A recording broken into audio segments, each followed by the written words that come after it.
With 1 month to go until Britain votes on whether to remain in the European Union, London entrepreneurs are set to debate the implications that staying in or leaving may have on their small businesses.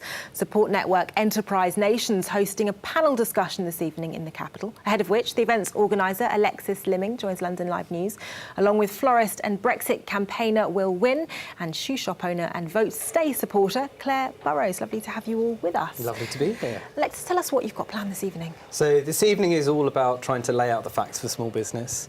Survey that we've done has said that actually 40% of small business owners, and by small we mean 0 to 9 employees, not up to 250, we're talking the entrepreneurs from home, 40% have not really had any of the pros and cons laid out for them, and an overwhelming majority said that they need more information before they can make a decision. So 6 o'clock this evening, we're opening a free debate for small business owners to join, try and get some of those myths demystified, some of those facts told for them by a panel of experts that includes entrepreneurs. So we've got Richard Reed, obviously founder of Innocent Smoothies, and John Moulton, a self-made entrepreneur, coming to really tell the facts. So it's very much for entrepreneurs by entrepreneurs. Talking of which, tell us what the implications of Brexit would be for your business in your views. There have already been implications for my business. I manufacture footwear in Portugal, so I'm buying in euros, so I've already been hit by the lower exchange rate. So on long term, if that's going to lead to more uncertainty as well around that, that's not going to be great for my business. I'm either going to have my margins impacted or I'm going to have to pass on the extra cost to the consumer, and neither of those are great options.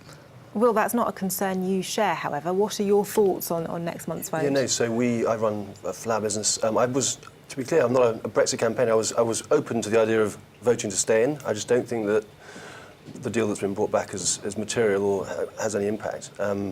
We buy in euros as well, and I feel the exchange rate. I remember when it went down to nearly below €1 to £1 quite a few years ago, and that was painful.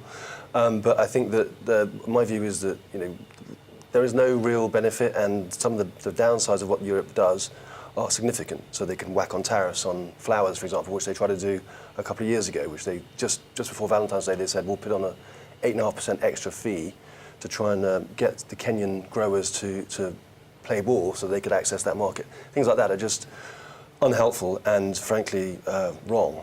So I'm anti it.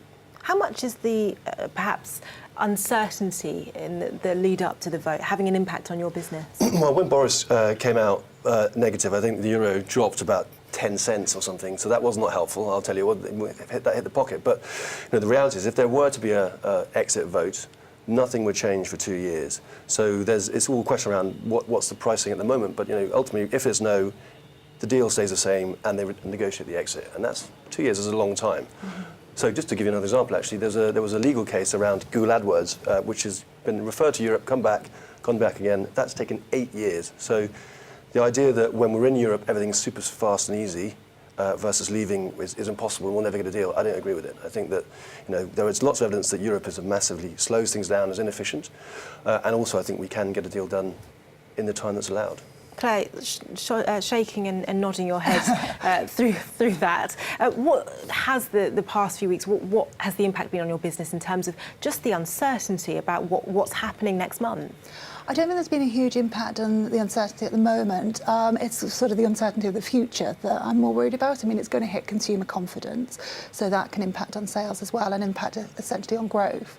I've just returned from Berlin on a trade mission with Enterprise Nation, and it was, it's evident there that there's lots of entrepreneurs who want to be able to grow their businesses by selling into Europe, and there's going to be more barriers in place, and it will definitely be more complicated. We're working hard to embrace new technologies and to sort of overcome barriers that are there already, so it doesn't seem sensible to me to be able to put more barriers in place and make it more complicated.